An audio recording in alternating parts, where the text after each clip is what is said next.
Bismillahirrahmanirrahim. Assalamualaikum warahmatullahi wabarakatuh. Apa kabar saudara, sahabat-sahabat beriman tercinta dimanapun antum berada saat ini? Semoga tetap istiqomah ya, tetap istiqomah. Jangan pernah biarkan segala apa yang hadir di tengah lingkungan kita, yang mengelilingi kita, membuat kita futur dan mengendur. Jangan jauh dari jamaah, jangan pernah melepaskan diri dari salat berjamaah 5 waktu dan doa kepada Allah, karena itu adalah benteng dan tiang terkuat kita dalam menjaga agama kita. Baik, alhamdulillah, sekarang kita masuk pada hadis yang ke-33 dari kitab kita Arba'in Maqdisiyah, kitab 40 hadis pilihan tentang Baitul Maqdis. Saudara dan sahabat tercinta, hadis yang ke-33 yaitu penduduk Syam adalah cemeti Allah ya, cemeti Allah di muka bumi ini. Mari kita simak. An Muhammad ibni Ayyub ibni Maisarah ibni Halbas, dari Muhammad bin Ayyub bin Maisarah bin Halbas. Qala, dia berkata, sami'tu abi, aku mendengarkan ayahku, sami'a Khuraim bin Fatik al-Asadi, bahwa ayahku telah mendengar Khuraim bin Fatik al-Asadi, dia berkata, Ahlus Syami sautullahi fil ardi, penduduk bumi Syam adalah cemeti Allah di bumi.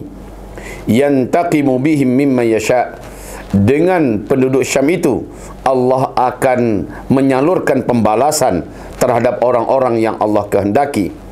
Kaifa yasha, bagaimanapun caranya, melalui mereka Allah akan salurkan pembalasan. Wa haramun ala munafiqihim, dan haram atas orang-orang munafik mereka, ayyadhharu ala mu'minihim, bahwa mereka bisa unggul di atas orang-orang beriman. Berarti ada orang munafik di negeri Syam? Ya ada. Tapi keberadaan orang munafik diharamkan untuk bisa unggul di atas orang-orang beriman, khusus di negeri Syam. Kita tahu di mana-mana biasanya orang munafik selalu yang di atas. Orang munafik selalu yang paling terkedepan di dalam menelikung, di dalam mengkhianat, di dalam merugikan Islam, mulai dari kata-katanya sampai kepada tulisannya, sampai kepada semua potensi kekayaan, jabatan, apapun yang mereka miliki, mereka ini pakai untuk merendahkan, menjatuhkan dan mengkhianati Islam.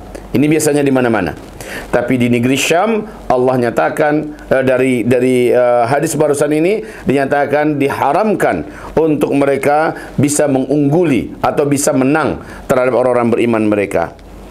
Wa layyamutu, dan orang-orang munafik ini tidak akan pernah mati illa hamma, melainkan mati dalam keadaan hamman ya, dalam keadaan yang sangat galau, mati dalam keadaan sengsara, mati dalam keadaan menderita,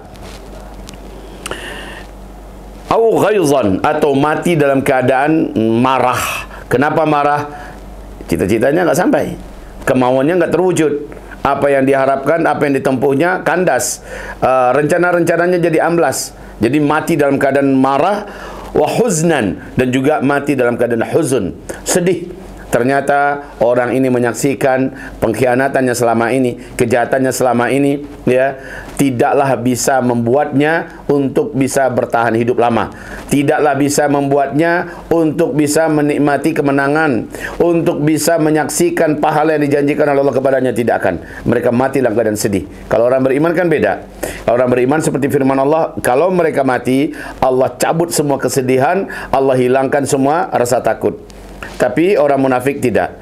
Dan itu terjadi khusus di bumi Syam, lebih spesial. Saudara dan sahabat tercinta, Yordania pada hari ini dikuasai oleh orang yang gak jelas. Kami bahasakan begitu aja ya, daripada nuduh munafik, tapi lebih bagus kita katakan orang yang gak jelas. Suriah juga demikian. Bashar Assad kita tahu adalah Syiah, bahkan Syiah terkeras dari seluruh Syiah yang ada, yaitu Syiahnya Bashar Assad hari ini. Dan kita tahu bagaimana biadabnya orang ini. Sudah berapa ratus ribu yang dibantai dan bahkan jutaan yang disengsarakan oleh makhluk satu ini ya, dan mereka memimpin Suriah pada hari ini. Lebanon, Lebanon juga nggak jelas. Intinya tiga negeri yang saat ini dikuasai oleh orang munafik ini, munafik juga ya, akhirnya terucapkan juga munafik, dikuasai oleh orang munafik ini, mereka ini tidak jelas. Dan apakah mereka mendapatkan cita-cita mereka untuk bisa berkuasa dalam artian total? Tidak. Mereka tidak akan pernah tenang. Mereka matinya insya Allah Ta'ala hamman au ghaizan au huznan. Jelas saudaraku, ini diriwayatkan oleh Imam Ahmad di kitab Mausu'ah Al-Hadithiyah 16065, ditahqiqkan berkata bahwa hadis ini adalah athar yang dhaif ya. Ayyub bin Maisarah tidak meriwayatkan darinya selain dua dan perawi, selainnya thiqah. Tetapi Ibnu Hibban menyebutkan dalam kitab Ats-Tsiqat ya, dan dithiqahkan oleh Imam Az-Zahabi dalam Al-Mizan, At-Tabrani Al-Mu'jam Al-Kabir, seterusnya ia berkata perawinya dipercaya. Tamam insyaAllah. Jadi setelah komparasi daripada para perawi hadis menyatakan bahwa pernyataan di atas ini dinyatakan thiqat rijalnya. Bahkan Syekh Al-Albani menyatakan sahih dalam Manaqib Asy-Syam. Ibnu Taimiyah halaman 86, Ibnu Abi Asim Al-Ahdad Al-Mathani 1048 dan 1049, Al-Fasawi dan seterusnya sahih. Mereka mengatakan ini adalah athar yang sahih. Kalau begitu, saudara dan sahabat tercinta, apabila ini disampaikan demikian, tentu perkara seperti ini meliput kepada maklumat yang luas dari para tabi'in, dari para sahabat dan dari Rasulullah sallallahu alaihi wasallam. Yang jelas kita sudah mendapatkan bahwa riwayat-riwayat hadis-hadis yang sahih dari Nabi Muhammad sallallahu alaihi wasallam menyebutkan apa-apa yang diisyaratkan oleh hadis barusan ini atau asar barusan ini.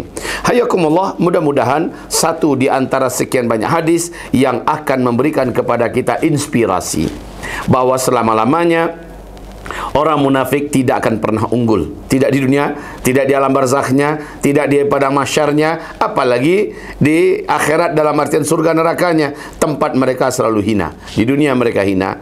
Maaf, di Indonesia saja coba perhatikan bagaimana nasib orang-orang munafik yang pada hari ini bertengger di puncak-puncak kekuasaan. Ya, coba lihat orang-orang yang di sekitar presiden kita saat ini, ada oknum-oknum munafikin di sana. Kami tidak menyebutkan nama ya, tapi ada, dan itu pasti ada.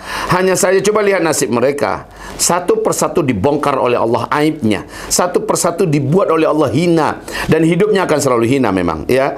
Hidupnya akan selalu dibongkar, dibuka dan dibeberkan oleh Allah SWT, sehingga di dunia sekali lagi dia akan mendapatkan kehinaan. Manusia melihatnya dengan penuh kejijikan, dan orang-orang akan mengutuknya dalam sumpah dan doa serapah yang hina buat orang-orang ini.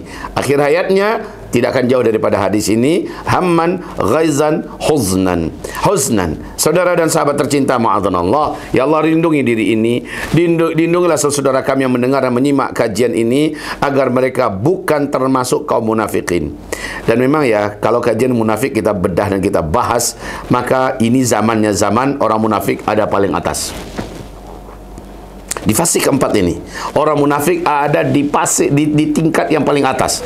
Mereka yang paling di depan, baik dalam hal terkenal karena media massa berpihak pada mereka, baik orang-orang yang kaya-kaya karena mereka diberikan akses dan diberikan kemudahan, karena mereka juga menghalalkan segala macam cara ya. Dan tidak jarang-jarang mereka harus menginjak-injak agama demi mendapatkan kekayaan, sehingga mereka akhirnya kaya-kaya. Ini zamannya. Di zaman ini orang-orang munafik berada pada puncak-puncak dan pucuk-pucuk kekuasaan. Mungkin ada yang memegang bidang ini, ada yang memegang bidang itu dan sebagainya. Dan saudara sahabat tercinta, bukan tidak ada orang-orang beriman yang bisa menyaingi atau berdampingan dengan mereka. Tetapi yang kami sebut sekarang adalah fokus tentang munafik. Di mana-mana sepanjang sejarah, wabil khusus fase keempat ini padat dengan orang-orang munafiknya.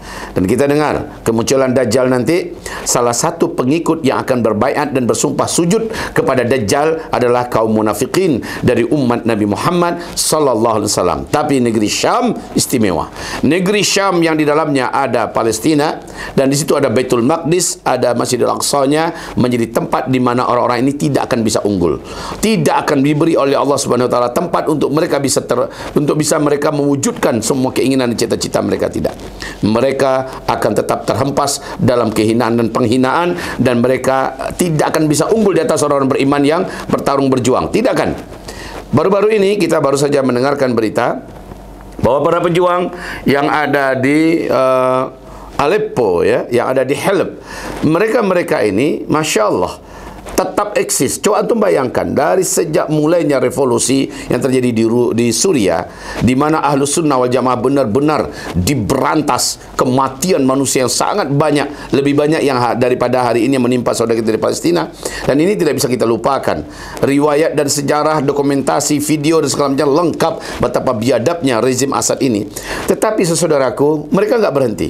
Mereka terus bangkit dan bangkit dan pada hari ini ketika semua mitra-mitra terkuat daripada rezim Syiah Bashar Assad ini sedang sibuk, seperti Lebanon sibuk, ya, kemudian Rusia sibuk dengan ininya, dengan apa? Dengan Ukrainanya, Lebanon sibuk dengan Israel, kemudian Iran juga sedang berusaha untuk move on karena petinggi-petingginya banyak yang terbunuh, sebagaimana halnya ini sebagaimana halnya dengan Hizbullah. Ya, ini memang kata-kata yang agak sedikit bercabang ke sana kemari, ya. Tetapi pada akhirnya para pejuang, yang dibahasakan oleh mereka itu pemberontak, ya. Tapi kalau kita membahasakan pemberontak, maka semua penjajah akan mengatakan yang bangkit adalah pemberontak. Israel mengatakan Hamas pemberontak. Belanda dulu mengatakan pejuang-pejuang di Indonesia ini seluruhnya pemberontak, ya. Siapapun yang tidak mengizinkan umat ini memiliki kemerdekaan mereka dikatakan pemberontak. Bashar Assad, dia adalah jelas-jelas pembantai umat, ya. Hampir jutaan yang dibantainya, dan ini sangat tragis. Hampir sama kakak beradik lah dengan yang dilakukan oleh Israel pada hari ini terhadap saudara kita di Palestina. Tetapi apakah umat boleh melupakannya? Tidak boleh.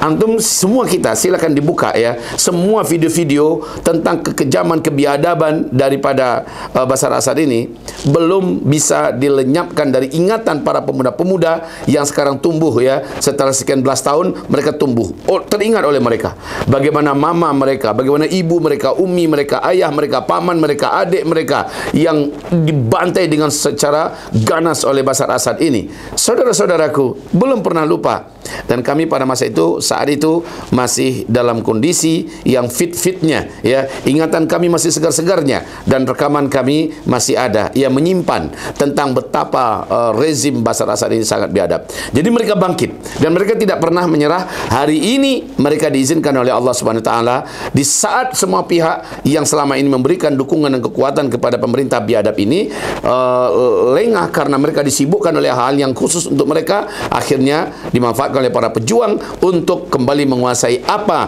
yang sebenarnya milik mereka, apa yang seharusnya adalah tanah air mereka. Hayakumullah, walaupun kita tidak sesuai dan tidak sepakat dalam masalah ini, kewajiban kami hanya menyampaikan. Kepentingan kami adalah menyampaikan apa yang perlu dan wajib kami sampaikan, dan apabila ada yang setuju, fabiha wa ni'mah walhamdulillah. Apabila ada yang tidak setuju, terserah. Masing-masing kita akan pulang kepada Allah Subhanahu wa taala, dan kita akan bertanggung jawab kepada siapa dan dengan siapa kita memberikan keberpihakan kita. Barakallahu fikum, mohon maaf lahir batin. Subhanakallahumma bihamdika asyhadu an la ilaha illa anta astaghfiruka wa atubu ilaik. Wassalamualaikum warahmatullahi wabarakatuh.